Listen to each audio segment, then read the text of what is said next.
Et bonjour à toutes et tous. Alors vous demandez certainement ce que je fous là.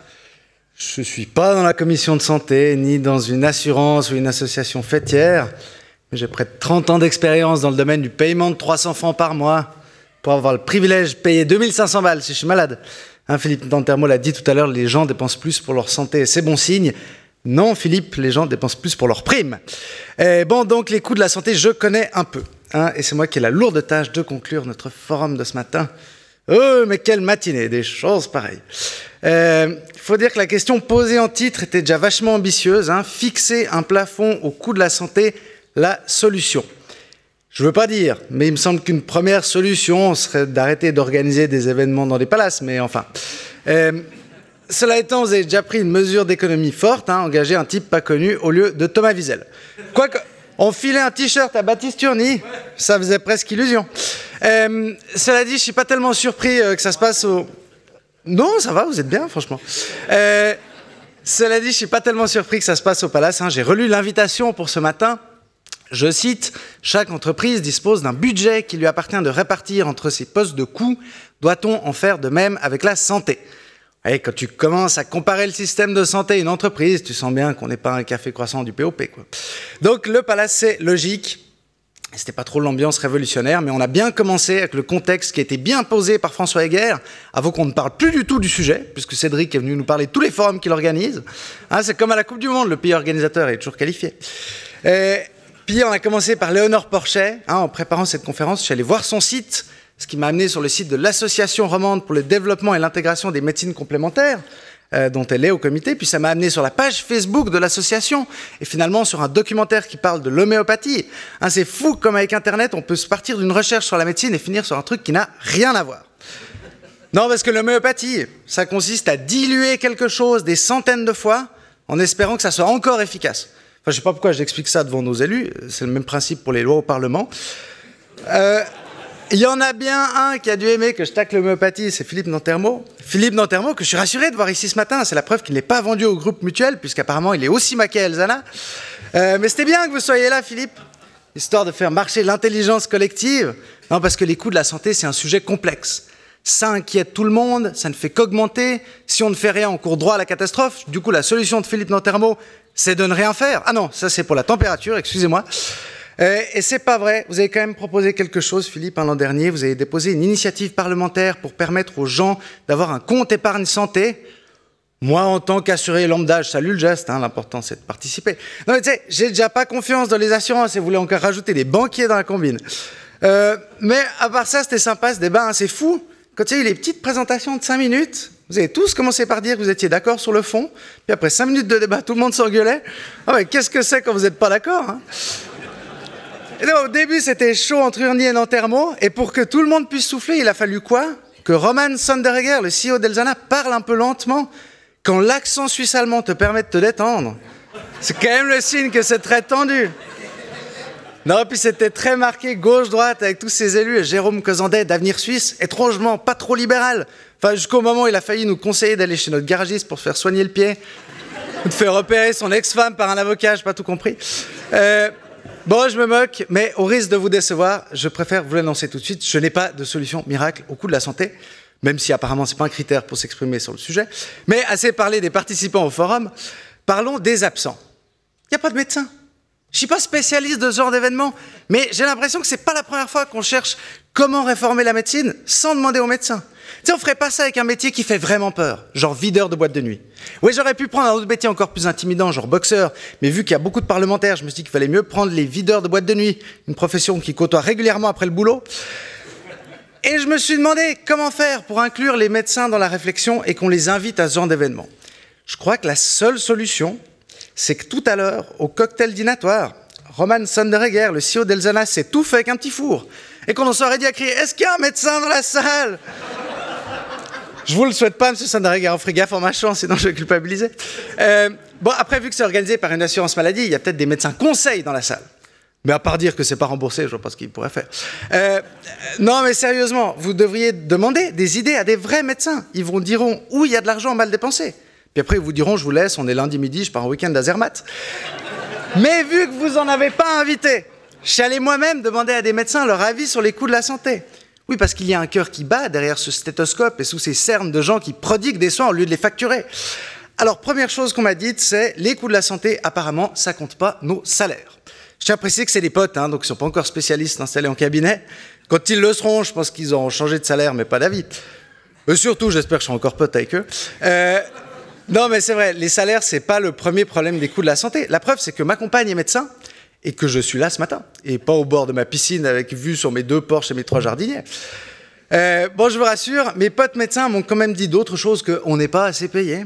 Hein, ils m'ont parlé d'un cocktail encore plus dangereux pour la santé que antibiotiques plus alcool, à savoir patient trop exigeant plus hiérarchie qui a peur du procès. Ça engendre des frais d'examen, vous n'avez pas idée. Hein. Concrètement, ça peut faire que vous arrivez à l'hôpital parce que vous avez mal à l'œil à cause d'un sinus bouché, mais qu'on vous fait quand même une IRM pour vérifier que vous n'avez pas une tumeur au cerveau. Tu sais, quand le CHUV, ça devient comme doctissimo.fr. C'est quand même le signe qu'il y a des trucs à changer. Hein.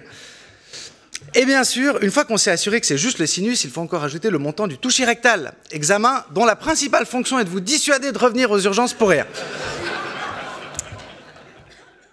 Je penserai à moi la prochaine fois que ça arrivera. Mes potes médecins m'ont aussi parlé des nombreuses heures de travail passées à écrire toute l'histoire d'un patient au lieu de s'en occuper, le tout pour justifier un traitement vital. Et l'histoire se veut larmoyante puisqu'elle est rédigée dans une missive qui a pour but d'émouvoir le médecin conseillotor, sorte de créature mythologique, mi-médecin, mi-comptable, qui finira évidemment par répondre à cette demande de manière émouvante et empathique. Non.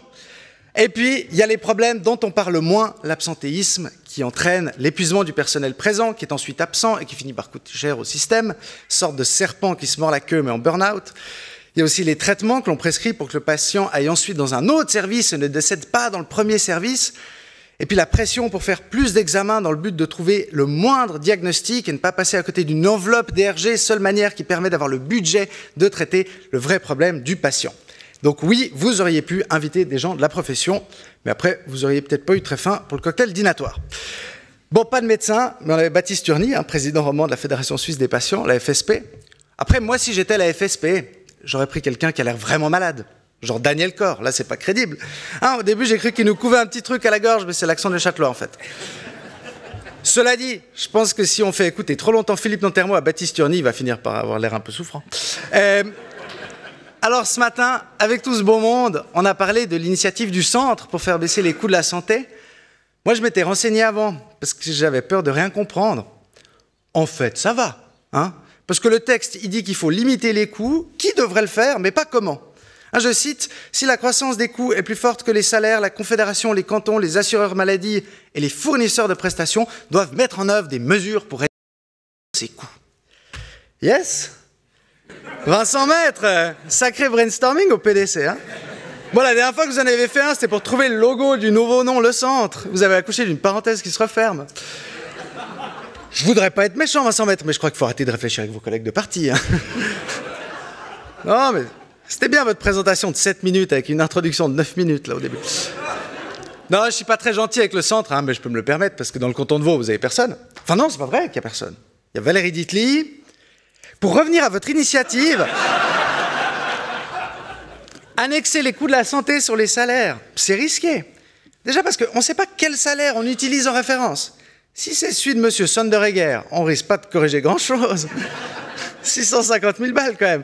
Et je trouve que c'est un peu trop. Je trouve que c'est un peu trop parce que l'argument pour ces hauts salaires des patrons, c'est souvent que c'est le seul moyen d'attirer des gens très compétents. Et c'est faux parce qu'au Conseil fédéral, on est payé 450 000 francs et ça a permis d'attirer des gens très compétents et Guy Parmelin. Plus sérieusement, l'autre problème de l'initiative, gouverné par la qualité, on n'y est pas encore. Plus sérieusement, l'autre problème de l'initiative, c'est aussi la manière dont elle est vendue dans la presse pour la défendre. Bertrand Boux, président du PDC Centre Genève, a dit « C'est une épée de Damoclès suspendue au-dessus de la tête des acteurs de la santé ». Alors juste régler des problèmes de santé avec une épée, on a arrêté depuis le Moyen-Âge. Bon, du côté des opposants, les arguments ne sont pas incroyables non plus. On l'a entendu à gauche ce matin, ça pourrait créer une médecine à 2 vitesses. Et vu le temps l'attente aux urgences, ça serait quand même déjà pas mal de pouvoir passer la deuxième. Bon, je vous l'ai dit en introduction, je n'ai pas de solution miracle. Et je crois que c'est le cas de tout le monde ici. Alors oui, d'après les chiffres de l'OFSP, on pourrait économiser 20% des coûts de la santé en gagnant en efficacité, mais en même temps, la Suisse est l'un des pays où les patients payent déjà le plus de leur poche, sans compter ceux qui renoncent à des soins. Alors là, au milieu, j'aimerais quand même vous éclairer un peu dans le couloir d'hôpital froid et blanc qui nous sert de perspective, en vous évoquant un sujet dont nous avons un tout petit peu parlé, mais qui peut faire office de lueur d'espoir pour chacune et chacun, la mort. Oui, là au moins on est plus égaux que face à une facture de prime Elzana. La mort c'est important, parce qu'en Suisse on soigne bien, cher mais bien, mais on meurt mal, parce que c'est tabou, parce que notre système s'intéresse plus à la gravité de la maladie qu'à la qualité de la vie. Parce que certains médecins veulent absolument investiguer et savoir de quoi on meurt au lieu de se demander comment. Alors qu'on le sait, les coûts de la santé sont concentrés sur les derniers mois de la vie, alors que la majorité de ces coûts ne permettent pas un retour à la vie normale. Et en même temps, plusieurs études montrent que dans à peu près tous les domaines, les soins palliatifs sont moins coûteux que les soins traditionnels. À titre personnel, j'ai déjà vu passer la facture de quelqu'un qui est décédé à l'hôpital. Ah bah tu comprends pourquoi on parle de la perte d'un être cher. Au fond, plus que la fin, la mort, c'est peut-être le début de quelque chose, d'une piste, je sais pas. J'en sais rien, mais je sens que si ça continue, Alain Berset devra nous annoncer que les coûts de la santé, ce sera bientôt plus un problème de santé, mais de pauvreté. Merci de m'avoir écouté.